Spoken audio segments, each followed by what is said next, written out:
Tuh. Saya akan menceritakan seorang petualang dengan peri di zaman kerajaan. Di sebuah kerajaan yang jauh, hidup seorang penyihir muda bernama Ethan. Dia memiliki kekuatan yang magis dan selalu haus akan petualangan.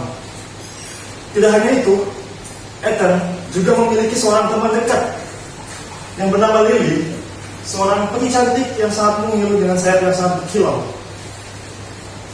Lily, aku merasa ada sesuatu di sana yang menarik. Aku ingin mencari petualangan yang baru. Apakah kamu mau ikut bersamaku? Of course, Ethan. Selalu siap bersamamu. Suatu hari, Ethan mendengar kabar bahwa ada sebuah artefak magis yang memberikan kekuatan tak terbatas kepada siapapun yang akan memilikinya.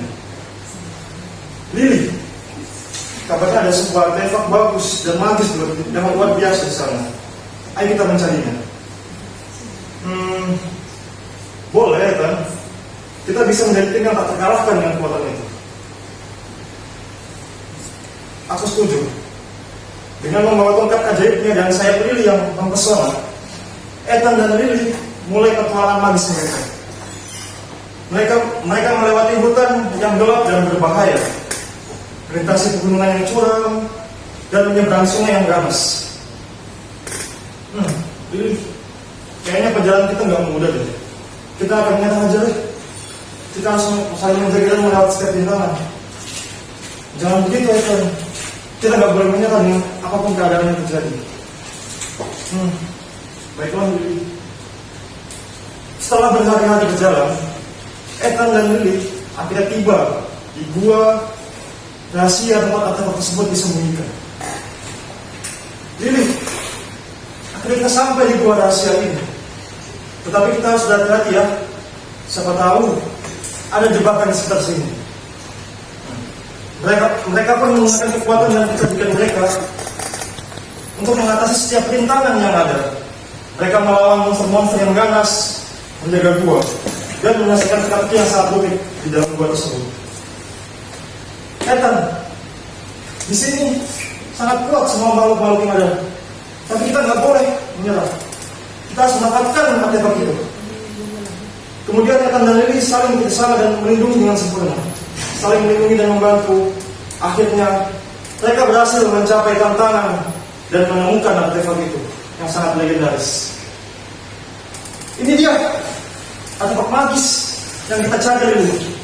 Foto ini begitu kuat, sangat bercahaya. Tapi Ethan, ingatlah, kekuatan bukanlah segalanya. Kita harus menggunakan kekuatan ini dengan sangat bijaksana kepada masyarakat. Iya, mungkin kamu benar Lily. Kekuatan yang sejati itu adalah kebaikan dan keberanian dalam hati. Dengan bijaksana, Ethan dan Lily memutuskan untuk tidak menggunakan kekuatan artefak tersebut untuk keuntungan pribadi semata, tetapi melindungi orang-orang yang ada dicintai dan menjaga keseimbangan dunia. Baiklah, kami akan menggunakan kekuatan ini dengan sangat baik dan melindungi orang-orang yang kami cintai demi menjaga keseimbangan dunia. Dengan kekuatan barunya, Ethan dan Lily kembali ke kerajaannya dan menggunakan kemampuan mereka dalam sihir untuk membantu orang-orang di sekitar mereka. Terima kasih Ethan dan Lily. Kalian adalah penyihir yang sangat luar biasa dan petualang yang sangat berani. Kami senang bisa membantu kalian untuk menggunakan kekuatan kami demi kebaikan. Akhirnya Ethan dan Lily hidup bahagia dan melanjutkan petualangan yang magis mereka di dunia yang penuh dengan keajaiban dan sihir. Lily, petualangan kita belum berakhir. Kita harus menjelajahi dunia yang penuh dengan keajaiban ini. Baik, itulah cerita tentang petualangan magis Ethan bersama peri Lily. Semoga Anda menikmati. Terima kasih. Pesannya. Jadi pesan dari cerita ini adalah kita tidak boleh menggunakan kekuatan kita demi keuntungan pribadi semata. Apalagi kalau kita menggunakan barang yang kita rasa itu bisa menguntungkan orang banyak, jangan menggunakan itu barang itu demi keuntungan kita pribadi. Oh, itu luar biasa.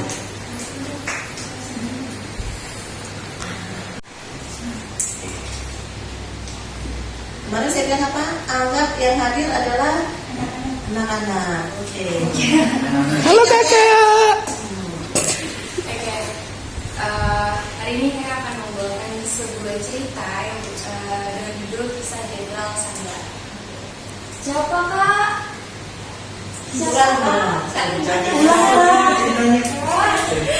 Kisah Jenderal Samila. Ya. Samila.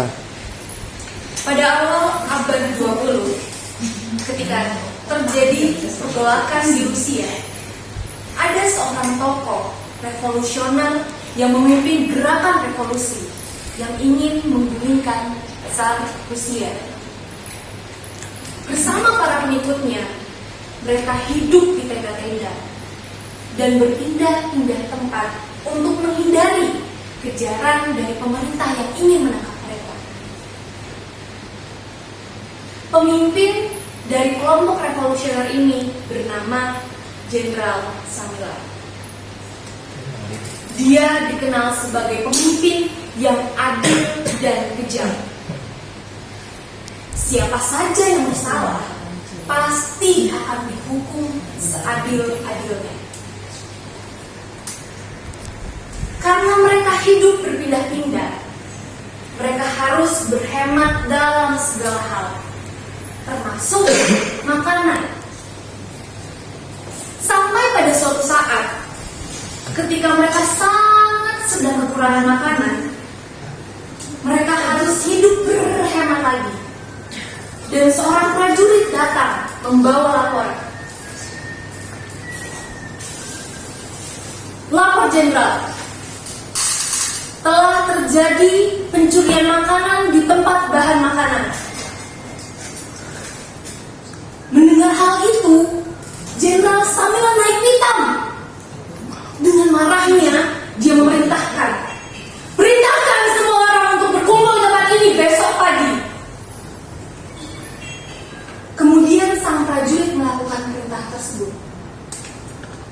Keesokan harinya, saat seluruh pengikut jenderal ini datang di tempat yang sudah ditentukan, tak lama kemudian Jenderal Samila datang.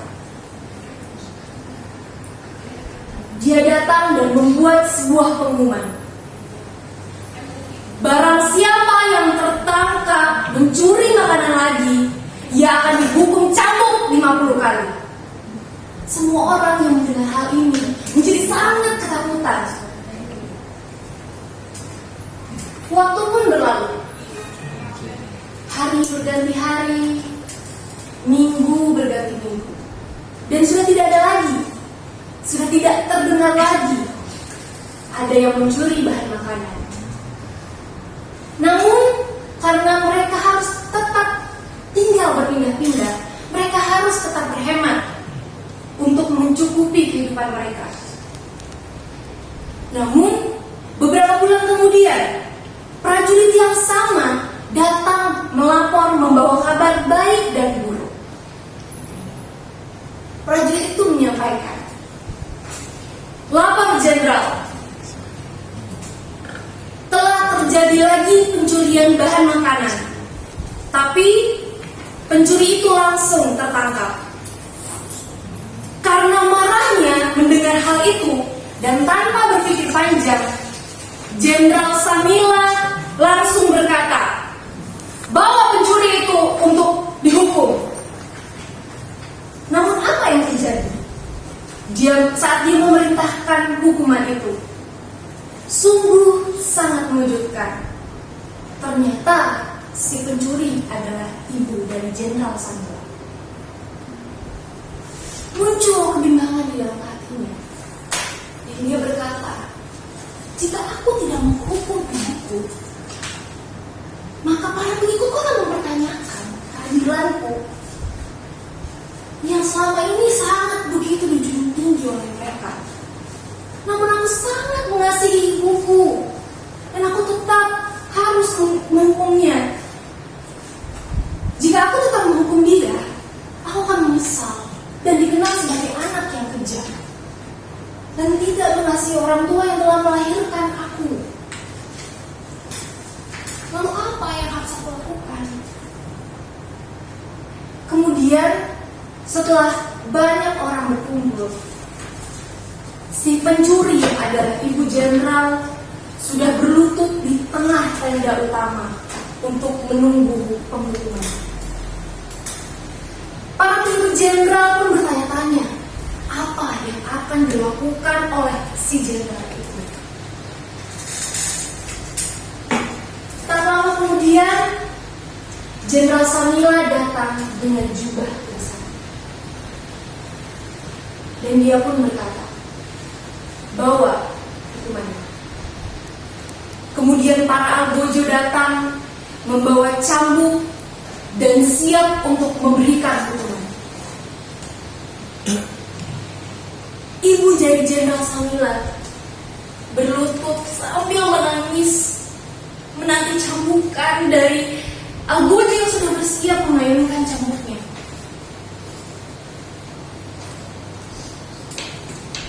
Kemudian Jenderal Samila mendekati ibunya dan membuka ikatan tangannya, melepaskan ikatan tangannya dan memeluk ibunya. Sambil mengangkat ibunya, dia berkata, "Ibu, aku sangat mengasihimu. Apapun yang terjadi, aku tidak akan membiarkan seorang pun menyakiti ibu." Kemudian dia membawa ibunya ke pinggir tenda dan semua orang menjadi kaget akan hal itu. Setelah itu, Jenderal Samila membuka jubahnya dan dia memberikannya kepada ibunya. Kemudian dia kembali ke tengah tenda dan dia berkata, "Hukumlah aku menggantikan ibuku." Semua orang menjadi kaget. Bahkan algojo hampir tidak ingin melakukan penghukuman itu. Namun sekali lagi dia berkata, sambil berlutut, dia berkata, "Hukumlah aku ganti ibuku." Akhirnya Jenderal Samila menjalankan hukuman menggantikan ibunya. Dan semua orang yang berada di sana menyaksikan kejadian tersebut adalah saksi dari keadilan yang dilakukan oleh Jenderal Samila, namun tetap menunjukkan kasihnya kepada ibunya melalui pengorbanan.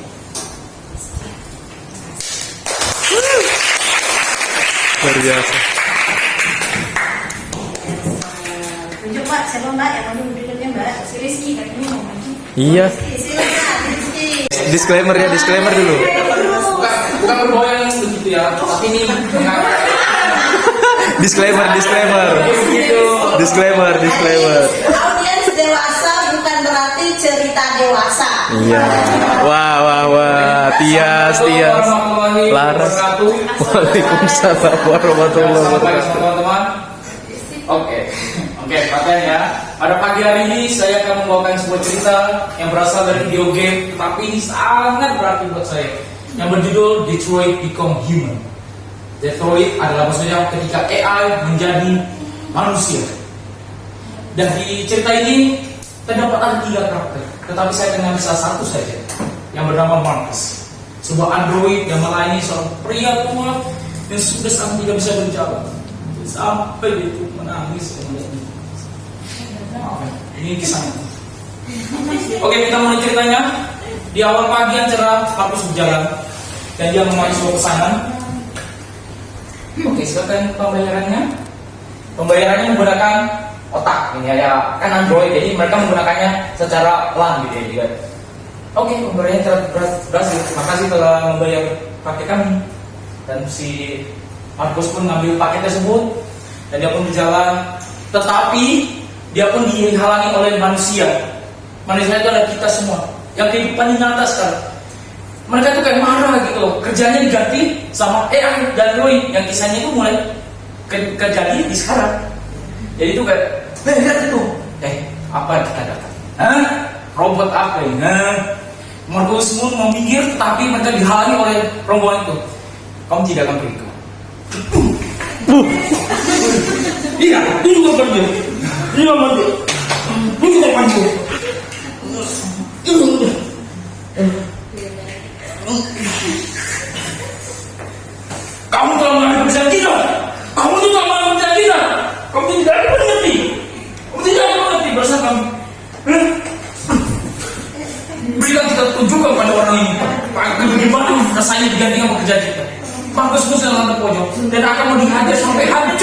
badannya itu. Tetapi polisi pun datang dan oke, cukup ya, cukup ya. Biarkan saya menghajar robot ini. Kalau kamu hajar, uangnya tidak akan main-main loh. Biayanya sangat tinggi loh. Dan setelah berpikir sejenak, si kampanye yang akan menolak Android ini pun dia bilang, baiklah. Tapi kamu tidak akan kabur lagi dari Android. Kamu akan mengerti bahwa polisi ketika kamu kerjamu akan digantikan. Iya, baiklah. Oke, silakan Android, lanjut ya. Sudah pergi sekarang. Kita mau kerja. Kita telah digantikan oleh Android. Kita butuh uang untuk keluarga. Kita tuh butuh segalanya. Ketika sambil Markus mendengar itu, dia pun akhirnya naik bis dan dia pun jangan pulang dan sambil ini. Dan ketika dia pulang pun, apa yang kalian akan pikirkan? Kalau seandainya Markus itu manusia, pasti itu akan membalas balik kan. Tetapi dia itu Android, bisa apa gitu?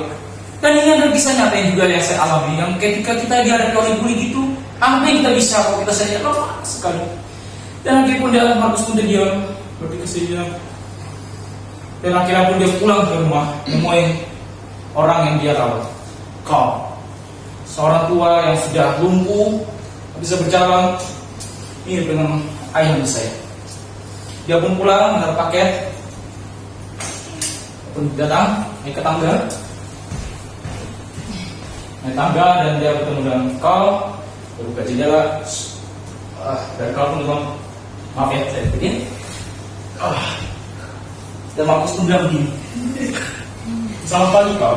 Cuacanya hari ini sangat mendung, 54 derajat Celcius, 80% humidity, dan kemungkinan untuk bisa mandi siang hari.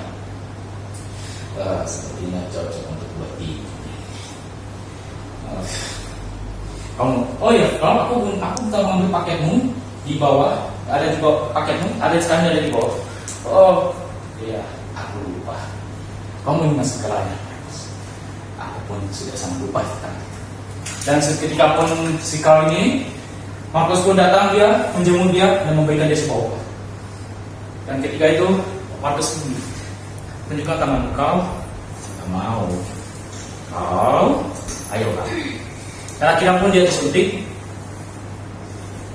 Aku sudah merangsang gigiku. Dan akhirnya pun kali suntik dengan obat yang diberikan saya. Manusia itu sangat lemah. Kita bisa mati, kita bisa pergi kapan saja. Kita tidak akan tahu apa yang terjadi pada hidup kita. Dan mereka pun pergi ke ruang tamu. Dan sembari mereka pergi ke ruang tamu pun, si kau sambil membantu mengangkat kau. Oke, siap. Kita ke mandi ya kalau. Dan kalau dibawa ke kamar mandi, ikan dulu sebentar. Karena nggak bisa jalan, jadi si Markus pun bantuin dia mandi. Mabuk yang bukan ini kan disensor. Dan kita diberikan kal, dibawa ini. Apa lagi? Agenda ini adalah tentang melukis untuk para pecinta seni di malam nanti. Dan dia pun si Markus pun nggak bisa apa untuk si kau.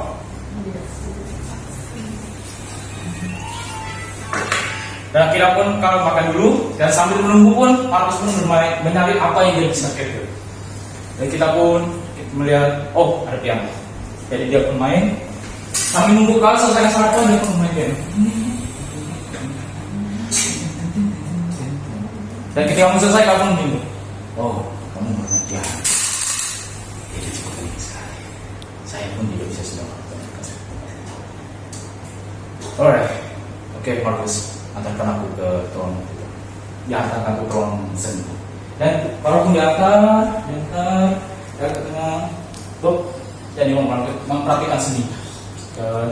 Dan kita pun bersihkan sebagai dia pun sebagai Android pun membersihkan semua yang kotoran telah dikau lupakan. Bersihkan.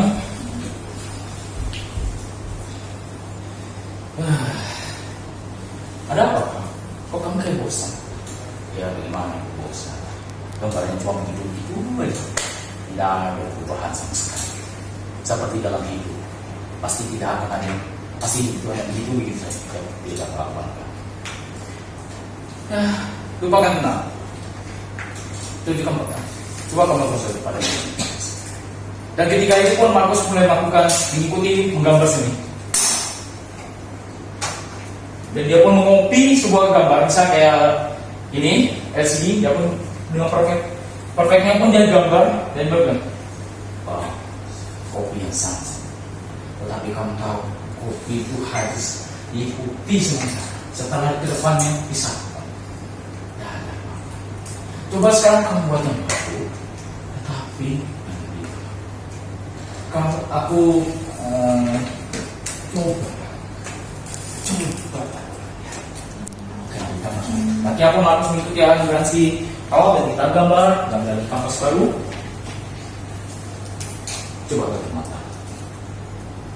Pikirkan apa ini. Dan kau pun menggambar tentang, dan Markus pun menggambar tentang sikap yang menyatakan bahwa kehidupan manusia itu bisa damai.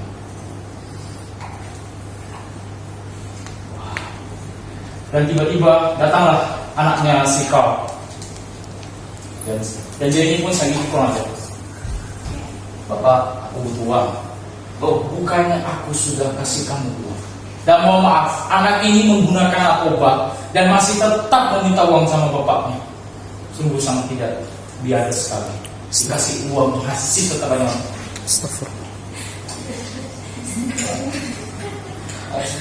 Uangnya kamu pakai apa? Dengan tidak jujurnya aku dan ini. Tidak tahu, terserah apa. Pokoknya saya butuh uang lagi Pak.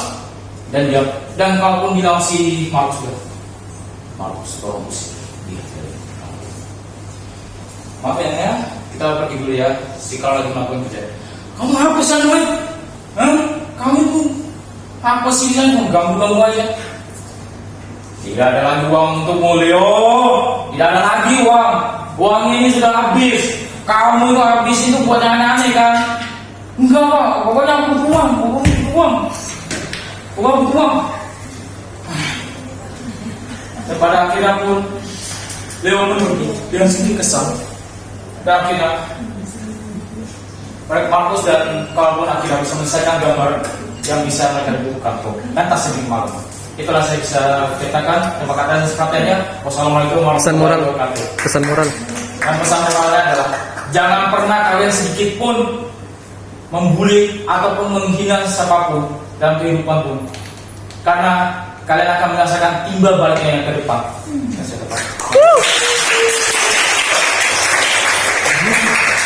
Oke, 10 menit. Persoalan berikutnya yang ditunjuk mohon ya, jangan ada yang sedikit emosi ya. Langsung maju. Nah, teng teng teng, kita kasih musik. Teng teng teng teng. BRT.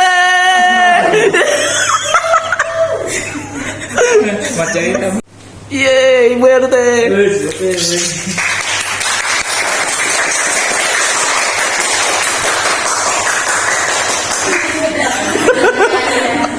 Assalamualaikum warahmatullahi wabarakatuh. Waalaikumsalam warahmatullahi wabarakatuh. Selamat pagi anak-anak semua. Pagi Bu. Hari ini ibu akan mendongeng yaitu anak pengembala dan serigala. Yeay.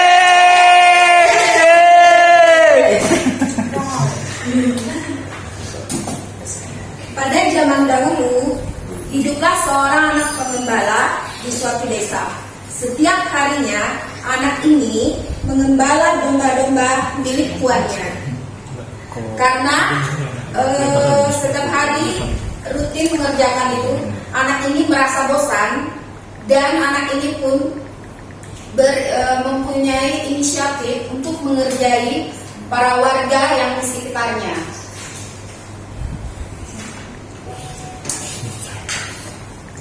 Ia pun berlari ke tepi hutan sambil berteriak-teriak, "Tolong, tolong, tolong, ada serigala!" Sesuai dugaan masyarakat pun berlari-lari ke hutan untuk mengusir serigala tersebut. Tapi sesampainya di sana, ternyata tidak ada satupun serigala. Yang dilihat adalah hanya anak kecil yang sedang berteriak-teriak. Dan anak itu pun langsung terbahak-bahak. Hahaha. Karena anak tersebut telah berhasil mengerjai masyarakat di situ. Dan masyarakat itu pun segera balik ke rumahnya masing-masing dengan merasa sangat dibodohi dengan anak kecil tersebut. Keesokan harinya, anak kecil tersebut mengulangi lagi perbuatannya dengan berteriak-teriak meminta tolong kepada warga. Tolong, tolong, tolong, ada serigala. Lagi-lagi warga pun kembali ke hutan untuk menolong anak tersebut. Dan apa yang terjadi? Tidak ada satupun serigala di sana. Yang ada hanyalah anak kecil yang mengerjai mereka. Dan sekali lagi warga merasa sangat kecewa dengan perlakuan anak tersebut karena merasa dibohongi. Suatu hari anak tersebut berteriak-teriak lagi meminta tolong, ada serigala, dan tidak ada satu warga pun yang datang ke hutan untuk menolongnya. Dan anak tersebut pun merasa ketakutan karena serigala tersebut memakan domba-domba peliharaan tuannya. Sekian komen dari saya. Assalamualaikum warahmatullahi wabarakatuh. Waalaikumsalam warahmatullahi wabarakatuh. Pesan moral. Moralnya. Pesan moralnya adalah jangan kita berbohong, karena berbohong itu tidak akan dipercaya lagi sama orang. Jangan pambote. Nunggu siapa yang mau maju? Ayo siapa? BRT siapa BRT? BRT siapa BRT? Ada sopannya. Astagfirullah baru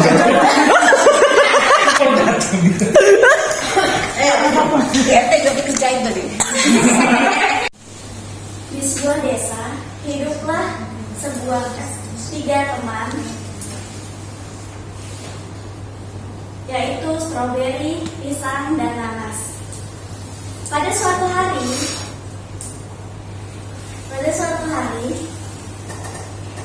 stroberi datang untuk bermain dengan pisang, tetapi pisang menolak untuk bermain dengan stroberi. Setelah itu stroberi pulang ke rumah dan sambil bertanya-tanya, ada apa? Mengapa pisang tidak ingin berteman dengan saya? Dan pada hari itu juga nanas datang ke rumah pisang untuk bermain, dan pisang menyambutnya dengan baik. Nanas yang mengetahui bahwa stroberi tadi sempat ditolak saat datang, bertanya kepada pisang, mengapa kamu tidak ingin bermain dengan stroberi? Lalu pisang menjawab, aku tidak suka dengan dia.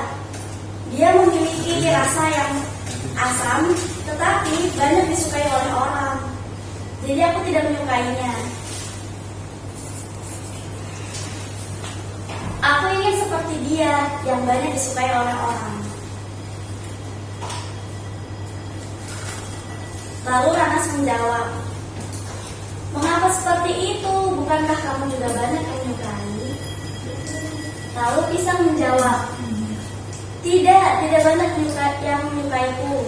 Bahkan anak-anak kecil banyak yang tidak suka denganku.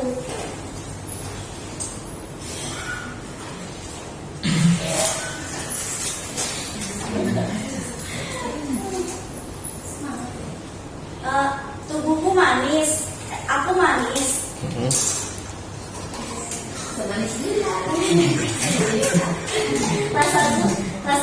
Rasaku manis, dan aku sangat mengenyangkan. Tetapi anak-anak tidak suka denganku karena rasaku yang sangat lembek.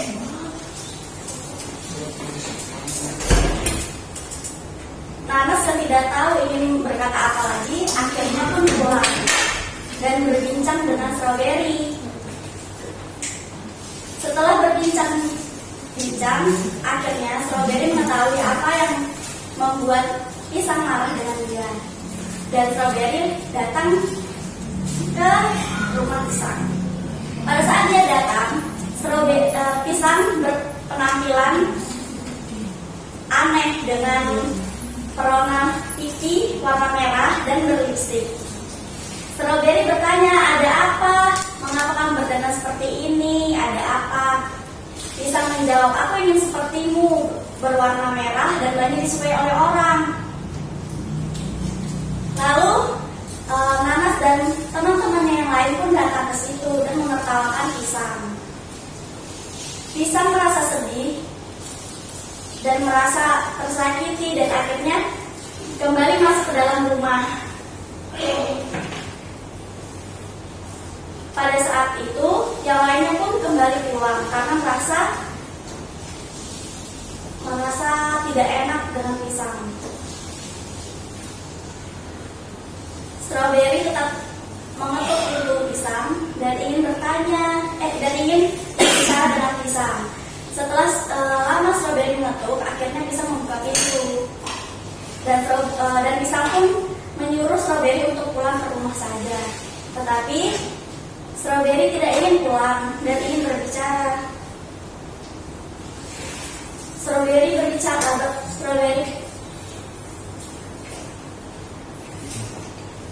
kamu tidak perlu berpenampilan seperti ini untuk menjadi sepertiku. Kamu itu banyak yang menyukai, hanya saja kamu terlalu minder dan tidak percaya diri sehingga kamu merasa tidak ada yang menyukaimu. Pisang pun menangis.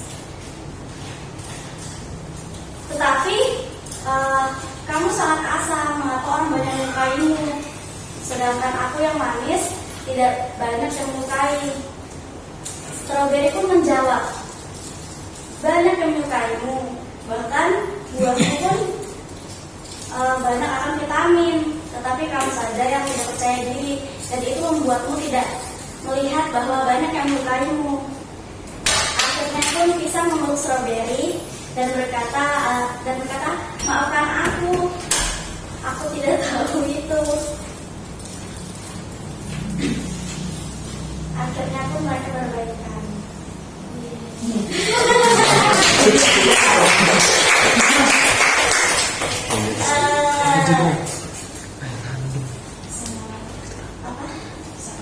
Pesan moralnya yaitu harus percaya diri dan jangan iri dengan orang lain, jadilah diri sendiri.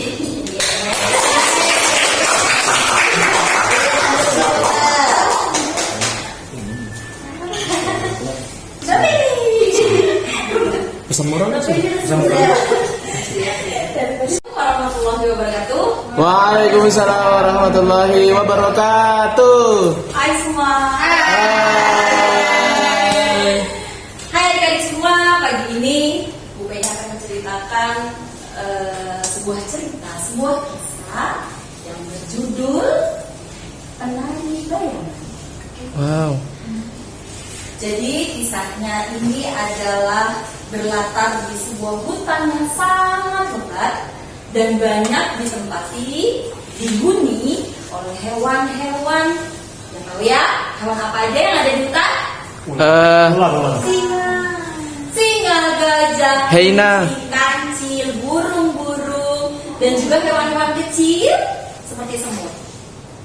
Jadi pada suatu hari hewan-hewan di hutan itu mendengar ada suara kepakan sayap yang sangat indah.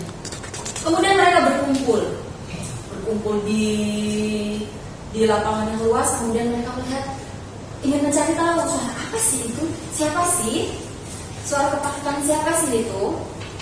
Kemudian akhirnya mereka melihat, oh ternyata di angkasa seekor burung bangau tengah menari dengan sangat indahnya.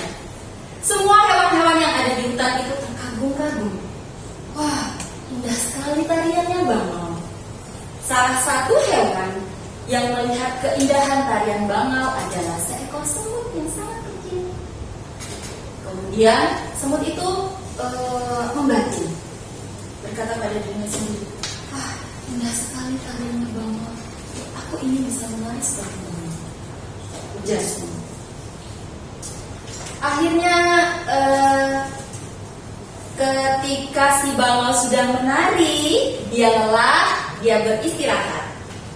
Saat bangau beristirahat, kemudian semut menghampiri si bangau. Menghampiri si bangau, kemudian semut berkata, Bangau. Bangau bingung, melihat ke kanan, ke kiri, kok nggak ada siapa sih yang ngomong sama aku tadi? Nggak kelihatan. Karena melihat bangau bingung ya, tengok-tengok, si semut pun menjadi jengkel. Dia kesal. Kemudian dia bilang seperti ini, kamu unggas yang sangat indah dan cantik tidak melihat aku yang kecil seperti ini. Aku ada di bawahmu, kata sang semut. Oh iya, ternyata kamu semut. Maaf, aku tidak melihat kamu kecil sekali. Tidak apa, aku sudah terbiasa tidak dilihat, tidak dipandang karena fisikku yang kecil, kata si semut. Kemudian si bangau merasa kasihan, bukan seperti itu semut, aku tidak bermaksud seperti itu. Tapi ngomong-ngomong, ada apa kamu memanggilku? Kemudian semut mengatakan kepada bangau, wahai bangau, aku ingin sekali menari indah seperti kamu tadi. Maukah kamu mengajari aku? Kata semut. Menari. Kemudian bangau berpikir, aku aja tadi nggak bisa menari dia. Lalu kalau dia menari, siapa yang akan melatih semua? Si bangau. Tidak berapa lama bangau berpikir sambil melihat di sekelilingnya. Kemudian tanpa sengaja bangau melihat ada segerombolan semut hitam berjalan di atas pohon. Bangau bisa melihat. Aku punya ide, kata bangau. Baiklah semut, kalau memang kamu ingin belajar menari, besok datanglah ke sini. Aku akan mengajarimu menari dengan satu syarat. Kamu bawa semua teman-temanmu untuk belajar menari. Temanku? Untuk apa? Sudahlah, bawa saja temanmu ke sini. Nanti aku akan beritahu. Kasih bangau. Oke, setelah semuanya sudah dipersiapkan dan sesuai dengan perjanjian mereka, keesokan harinya si bangau dan si gerombolan semut sudah hadir tuh di tempat yang sudah ditentukan. Kemudian si bangau berkata kepada gerombolan semut, wahai semut semuanya, apakah kamu ingin aku ajari menari? Iya, kami mau, kata semut. Oke, baiklah kalau begitu. Lalu segeralah si bangau mengajari semua semut-semut itu menari mengikuti gerakannya si bangau. Setelah melihat perkembangan, progres dari semut-semut itu, bangau terkagum-kagum dengan si semut. Wah, ternyata gerombolan semut ini bisa menari dengan indah juga, kata si bangau. Bangau sangat senang dengan kemajuan yang diraih oleh semut-semut. Semut bisa menari dengan indahnya sama seperti bangau. Kemudian bangau berkata pada semut-semut itu, wahai teman-teman semutku semuanya, karena kalian sudah bisa menari dengan sangat indah, esok hari aku ingin menunjukkan tarian kalian kepada teman-teman hewan kita semuanya di sini. Betulkah seperti itu, bangau? Ya, kalian layak untuk tampil, kata si bangau. Wah, baiklah kalau begitu si bangau, kami sangat senang. Oke, esokan harinya si bangau sudah hadir di tempat yang sudah ditentukan dan si semut juga sudah hadir, sudah dengan persiapannya semuanya, dan hewan-hewannya semua sudah berkumpul. Awalnya hewan-hewan mengira kalau mereka akan menyaksikan tarian bangau yang mereka tahu adalah tarian yang sangat indah. Jadi saat itu mulailah bangau menari di angkasa. Bangau menari dengan sangat indahnya. Tetapi yang tidak kalah indah adalah di bawah, semut-semut semuanya menari mengikuti gerakan bangau, seolah-olah menjadi bayangannya si bangau. Luar biasa, semua yang bertepuk. Wah, tidak menyangka ya, ternyata semut juga bisa menari seindah bangau. Mendengar pujian dan kekaguman teman-teman hewan yang lain, si semut pun merasa sangat senang. Akhirnya, setelah pertunjukan itu selesai, si semut berkata dan mengucapkan terima kasih kepada bangau. Wahai bangau, terima kasih, kamu sudah mengajari aku menari. Kemudian bangau berpesan, mungkin semut, kalau kamu awalnya hanya menari sendiri, kamu tidak akan terlihat oleh teman-teman hewan kita yang lain. Tetapi karena kamu bersama-sama dengan gerombolan semutmu, maka kamu bisa terlihat oleh teman-teman hewan kita yang lain. Begitu ceritanya. Pesan moral. Maknanya, ya, hal yang bisa kita petik dari cerita dan kisah tadi adalah bahwa ketika kita tidak bisa melakukan satu hal sendiri, ada ya teman-teman kadang-kadang ya, kita mentok gitu, gak bisa ini aku sendiri. Ada kalanya kita tidak usah ragu dan tidak usah malu untuk meminta pertolongan kepada orang lain, baik itu ayah, ibu, kakak, adik, atau teman-teman kita sendiri. Oke? Semangat? Semangat! Makasih Bu. Luar biasa. Siapa? Tunjuk ya? Laras. Tunjuk siapa ya? Laras. Pak Ayu. Greg. Dela. Yuk Adel. Yang tadi yang foto. Oke, jadi Bisa dong. Nanti ada hijab ya. Iya. Mirror. Selamat pagi anak-anak semua. Pagi. Pagi. Jadi hari ini Ibu akan menceritakan sebuah dongeng yang menceritakan tentang semut dan belalang. Wow. Tepuk tangan dong. Oke, Ibu mulai ya. Pada sebelum musim panas, hiduplah sebuah koloni semut yang tinggal di bawah tanah. Semut-semut yang ada di sana sangat rajin dalam mengumpulkan cadangan makanan untuk musim dingin.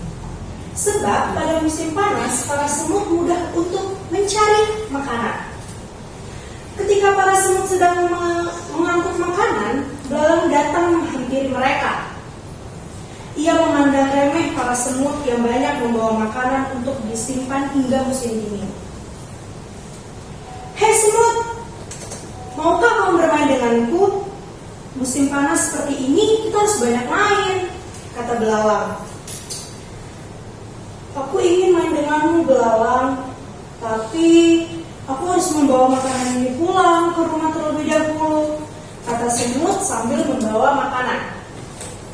Mungkin setelah aku selesai dengan pekerjaanku, kita bisa bermain, kata semut. Setelah membawa makanan yang akan digunakan sebagai cadangan makanan pada musim dingin, semut menerima ajakan belalang untuk bermain.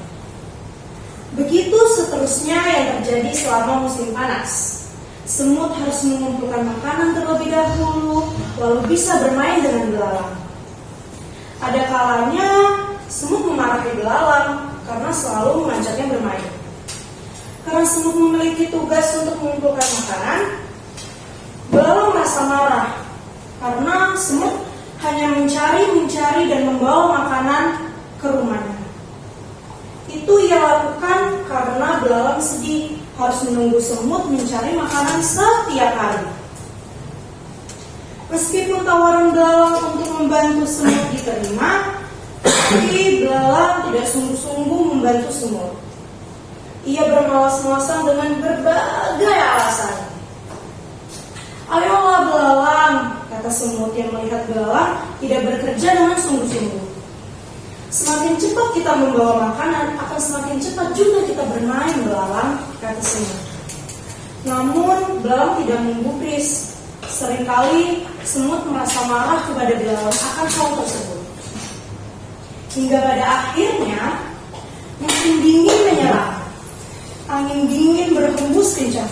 Hush, hush. Dan hujan turun sepanjang hari. Belalang tidak memiliki banyak cadangan makanan. Ini terjadi karena ia tidak bersungguh-sungguh dalam mencari cadangan makanan. Suatu hari, makanan yang belalang miliki telah habis. Ia datang ke sebuah lubung di mana semut tinggal.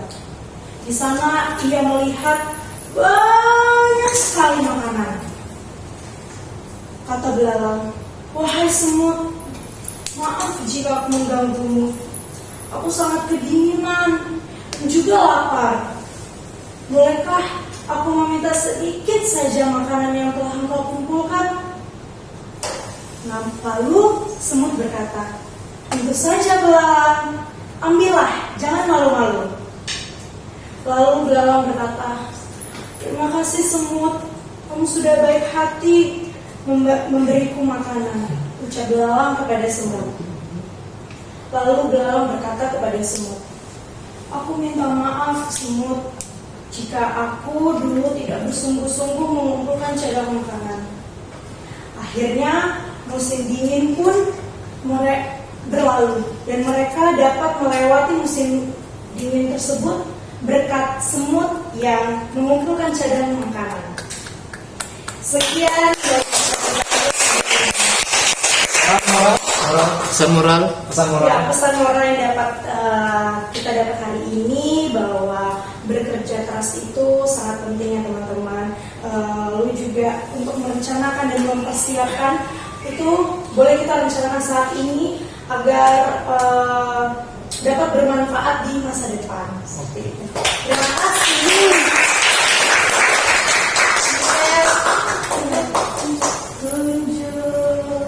Siapa Laras? Iya.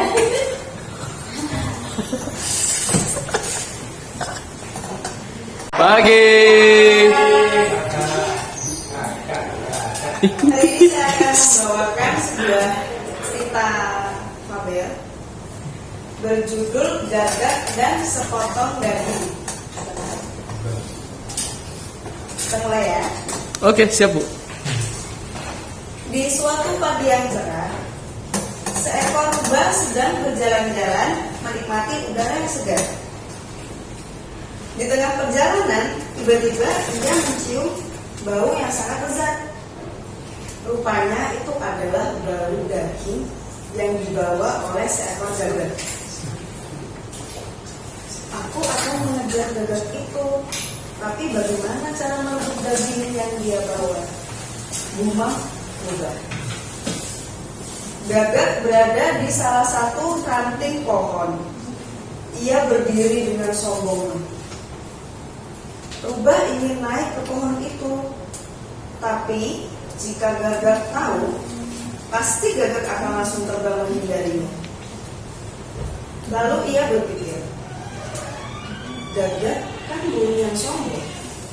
Aku akan mengujinya agar dia berbicara, sehingga kemudian daging di paruhnya akan terjatuh. Lalu dia mulai berbicara kepada gagak. "Hai gagak yang cantik, maukah kamu jadi temanku?" Mau. Sapa rubah. Tetapi gagak diam saja. Ia hanya melenggak-lenggokkan tubuhnya. Ia juga melebarkan sayapnya. "Hai gagak, kamu memiliki mata yang sangat indah dan bulu yang istimewa," ucap rubah. Gagak menjadi semakin bangga. Ia memalingkan wajahnya dari rubah. Gagak masih tak mau berbicara pada rubah. "Kakimu sungguh indah. Aku sangat ingin melihat kaki indahmu dari dekat," ujar rubah. Tetapi lagi-lagi gagak tak memperdulikannya.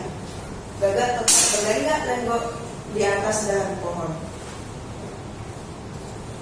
"Aku sudah memujinya, tetapi dia tetap tak mau bicara.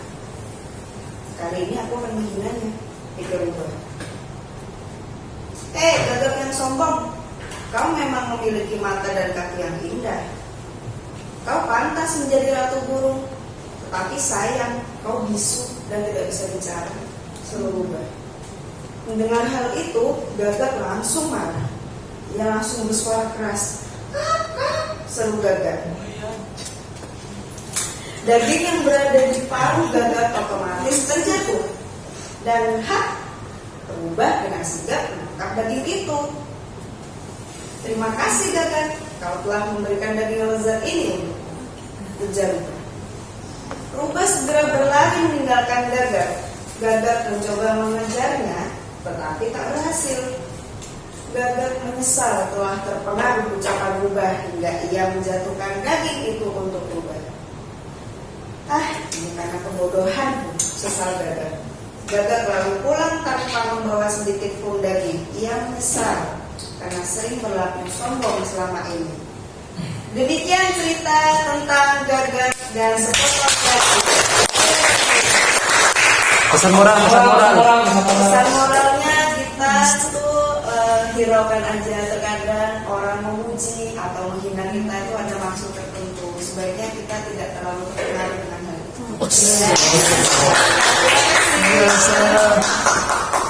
Paras aja. Nah. Tadadadeng. Tadadadeng. Tadadadeng. Tadadadeng. Tadadadeng. Please welcome Laras. Assalamualaikum warahmatullahi wabarakatuh. Waalaikumsalam warahmatullahi wabarakatuh. Pagi ini mau dongeng buat teman-teman nih. Kebetulan kan cuaca mendukung ya. Jangan aku tapi lupa. Cuaca mendukung Bu. Sabtu. Oh.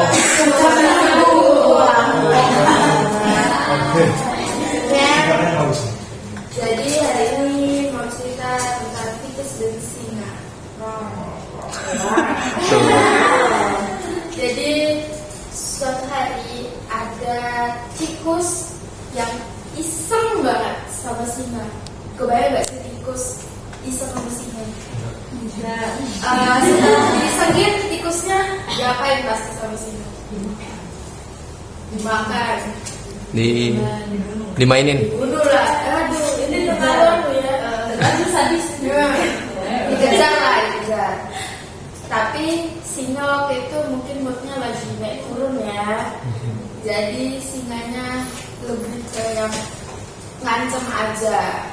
Jadi tikusnya tuh kayak yang ketakutan gitu sama si singa ini. Karena memang ya siapa sih yang gak takut sama singa, ya kan? Lalu tikusnya tuh kayak jangan makan aku gitu. Jangan makan aku masih mau hidup gitu kan. Terus tuh singanya gak bisa, aku udah ganggu hidup aku, gak bisa ini, gak bisa ditoleransi lagi. Lalu tikus itu masih mohon-mohon sama si singa. Sampai akhirnya singa pun juga luluh dan akhirnya capek juga gitu, dan dia butuh istirahat lagi. Dan beberapa hari kemudian setelah dia terakhir ketemu sama si tikus, si singa ini terperangkap sama jaring yang sudah disiapkan oleh pemburu. Lalu si singa ini melihat ada si tikus lewat.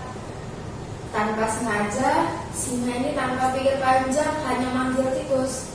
Tikus, bantu aku terjerat ini, bisa nggak kamu bantu aku? Awalnya tikus mikir kayak, ya ngapain bantu singa, nanti aku dimakan sama singa. Ya nggak sih? Betul. Jadi karena mungkin tikus ada mikir sedikit, kalau misalnya aku bantu, mungkin setelah ini aku semisal ada yang ganggu, gak akan berani ganggu aku karena backinganku singa nih. Dan setelah itu tikus mau bantu si singa dengan syarat singa mau berteman dengan si tikus. Sampai akhirnya tikus pun menggerogoti tali-tali yang sudah memperangkap si singa, dan akhirnya singa dan tikus pun berteman. Jadi pesan moralnya saling tolong menolong tanpa memandang perbedaan.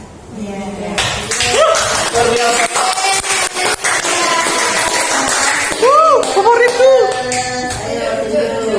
Tunjuk. Aku pagi ini mau dengar suaranya Pausa deh. Iya.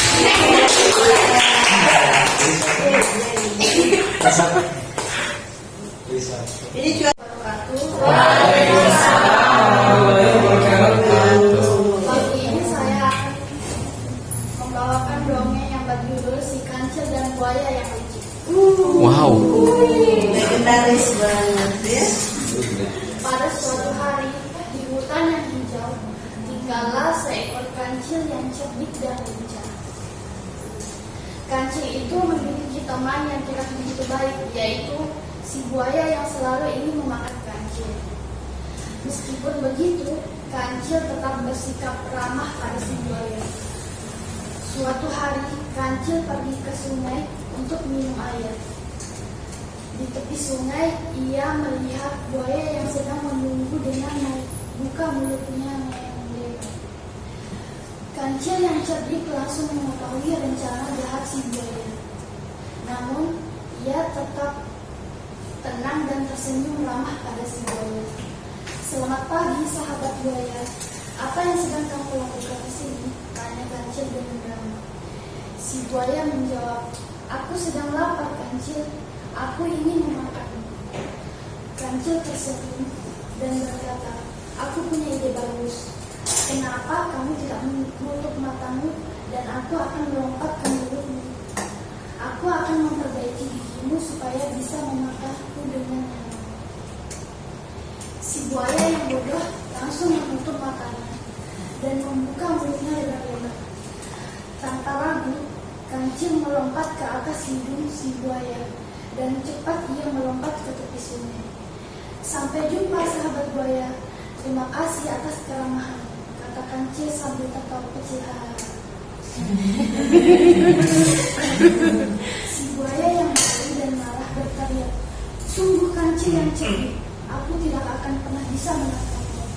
Sejak saat itu, si buaya tidak pernah bisa menangkap Kancil. Mereka tetap menjadi teman, tetapi si buaya belajar untuk tidak selalu mengandalkan kekuatan untuk mendapatkan apa yang dia inginkan.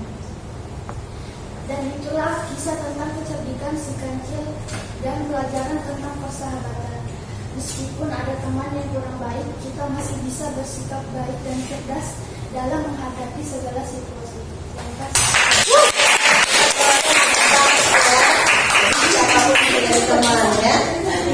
Siapa? Iya. Pagi. Hari ini saya akan membacakan kisah dari seorang Pak Kerdil. Mbak, susah. Kita bukan membacakan kisah, tapi bercerita tentang kisah. Bercerita tentang kisah dari seorang Pak Kerdil. Dahulu kala, hiduplah seorang petani yang bertubuh sangat kecil. Semua orang memanggilnya dengan nama Pak Kerdil. Pak Kerdil adalah seorang kakek yang tinggal sendiri di sebuah gubuk kecil di desa. Ia lelaki yang miskin dan tidak punya keluarga. Suatu hari, Pak Kerdil mencampur tanah. Saat itu seorang datang memanggilnya. Pak Kerdil, ada apa? Tanya Pak Kerdil. Ada seseorang datang ke rumahmu, seorang anak kecil, ucap warga itu. Pak Kerdil bingung karena merasa tidak punya keluarga. Baiklah, aku akan pulang, jawab Pak Kerdil. Ia langsung memasukkan cangkulnya dan pulang. Begitu tiba, ia bertemu dengan seorang anak. Anak itu berdiri di depan pintu rumah Pak Kerdil.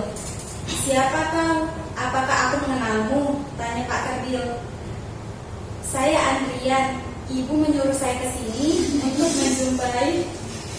menjumpai Pak Kerdil, jawab anak itu.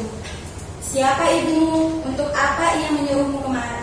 Untuk apa ia menyuruhmu kemari? Tanya Pak Kardi lagi.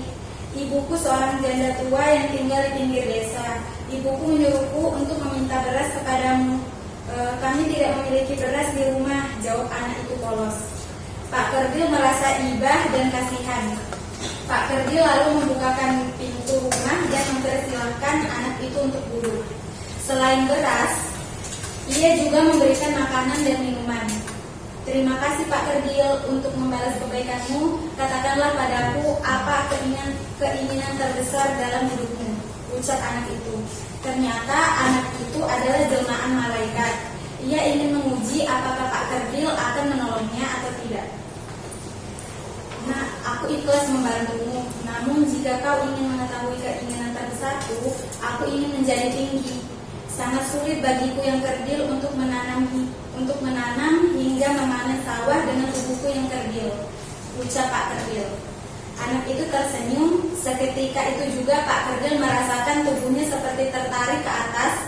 Dalam beberapa detik ia menjadi seorang yang tinggi. Kini semua orang tidak memanggilnya Pak Kerdil lagi. Demikian Pak Kerdil.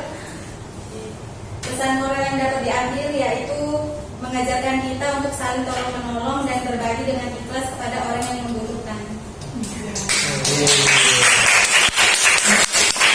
The last standing, the last woman show, Melati. Jelas. Selamat pagi semua.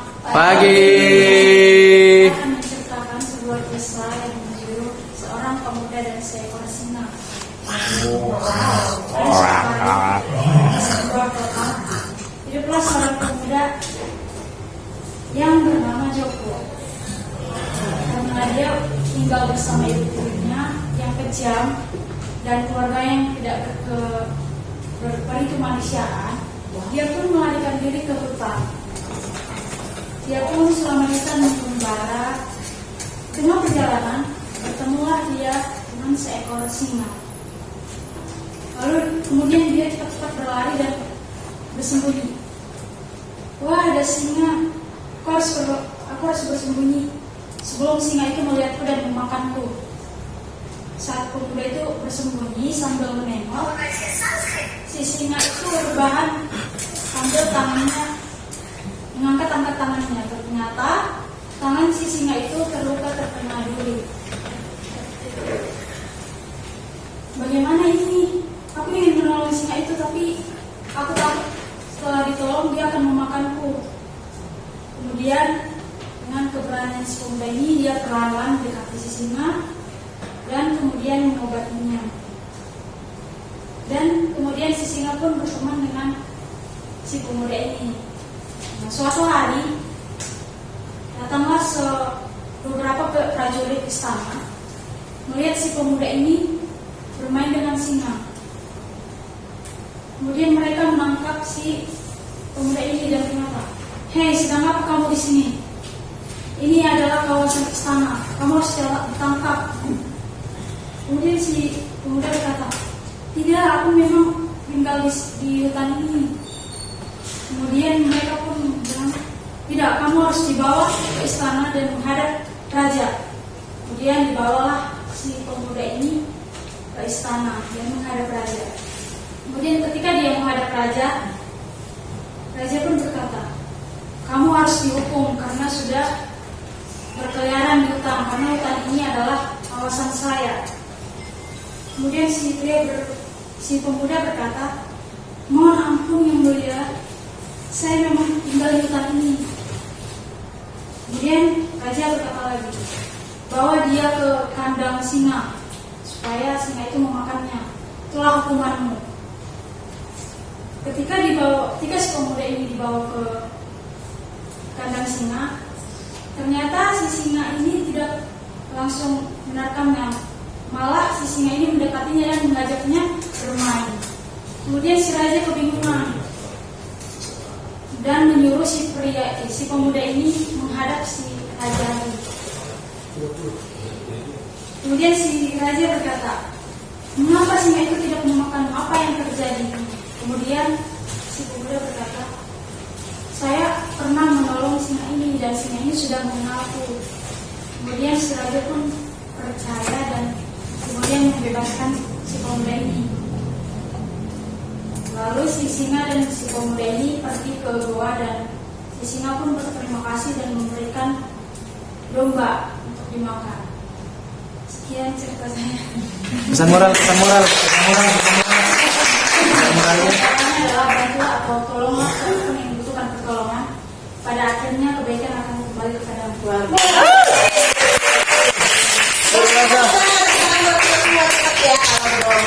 Nah, teman-teman, semuanya ceritanya bagus-bagus mengingatkan ke cerita zaman anak-anak ya.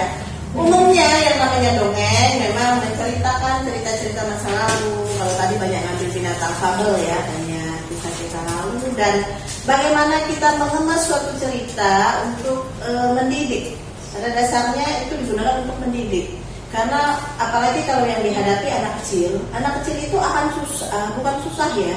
Kalau kita cuma pakai mulut teman-teman, jangan begini, jangan begitu, jangan begitu, anak kecil itu akan semakin terpancing rasa ingin tahunya. Kadang-kadang anak kecil itu apa yang dilarang itu yang dikerjakannya. Benar nggak sih? Gimana? Daripada kita ngomel, mama saya juga mama saya juga sering ngomel karena mama saya marah, tapi ketika anak saya tidur saya panggilin, ngapain juga tadi saya marah. Benar, saya pikir ngapain juga saya marah gitu ya. Dia malas juga mendengar, siapa juga yang mau dimarahin gitu. Jadi untuk anak-anak tuh kadang-kadang sesuatu yang berupa penyampaian seperti ini akan lebih gampang masuk kepada benaknya, akan lebih gampang dia serap melalui permisalan-permisalan yang disampaikan. Jadi mendongeng atau bercerita itu akan memberi efek yang sangat positif untuk perkembangan otak anak. Dan otak itu menyangkut daya tangkap ya, daya tangkap dan juga pengembangan kepribadiannya. Jadi boleh dipilih bagaimana mendongeng dan bercerita untuk mendidik anak. Nah untuk kita ya dan belajar public speaking, kenapa saya minta mendongeng atau bercerita? Karena di dalam mendongeng atau bercerita itu kita harus melafalkan, ya kan? Melafalkan kalimat atau kata-kata itu sesuai dengan alur cerita, ya kan? Alur cerita dan penokohannya, tokoh-tokohnya ya. Jadi kalau tokohnya di situ tokoh antagonis, Anda juga harus dengan yang suara kemarin menaik, ya kan? Itu kan kita pelajari intonasi dan dengan tokoh-tokoh yang protagonis tentunya suara kita akan menurun. Nah, kemudian juga bagaimana kita melafalkan kata dengan artikulasi yang tepat. Itulah fungsinya dongeng. Sehingga cerita kita itu dapat ditangkap dengan jelas oleh si pendengar. Jangan sampai kita udah capek bercerita, tadi ngomong apa ya? Ceritanya tentang apa? Itu artinya kita tidak dapat menyampaikan cerita dengan baik. Tidak dapat menyampaikan cerita sesuai dengan alurnya, sesuai dengan penokohan yang ada di cerita tersebut, sesuai dengan karakter. Jadi kalau Anda bercerita karakter seorang raja, keluarkanlah intonasi bagaimana seorang raja. Raja bertitah, misalnya, wahai patihku. Biasanya kan patih suaranya begitu. Anda ikutin begitu. Kemudian seorang guru, bagaimana seorang guru. Jadi cerita Anda itu seperti Anda bercerita sendiri, tetapi dalam benak si audiens seolah-olah tokoh yang Anda hadirkan itu ada. Bisa diterima ya? Jadi seolah-olah kalau Anda bercerita ada tokoh raja, ada tokoh penjahat, ada tokoh putri biasanya kerajaan. Tokoh-tokoh itu hadir di benaknya audiens. Ya. Itu Anda dalam menyampaikan sebuah cerita atau desain. Lalu fungsinya buat Anda pribadi apa? Buat Anda pribadi fungsinya adalah melatih pelafalan. Kemarin untuk melafal kita sampai A, I, U, E, O, kemudian berdesis. Gitu kan latihannya ya? Wow. Gitu ya. Nah seperti itu ya. Ya, ditambah lagi juga kita juga melatih apa? Penekanan kemarin. Frasenya di mana? Kita emphasizes di mana ini kata-kata gitu. Jadi itulah gunanya mendongeng, karena di dalam dongeng itu semuanya bisa dapat jadi satu ya, karena intonasi kerasnya ada di dongeng, intonasinya lemahnya ada, fraseringnya ada, artikulasinya pasti ada gitu ya. Dengan berbagai macam karakter membuat dalam satu cerita kita bisa belajar beberapa tipe atau beberapa jenis dari intonasi yang harus disampaikan, yang harus kita kuasai.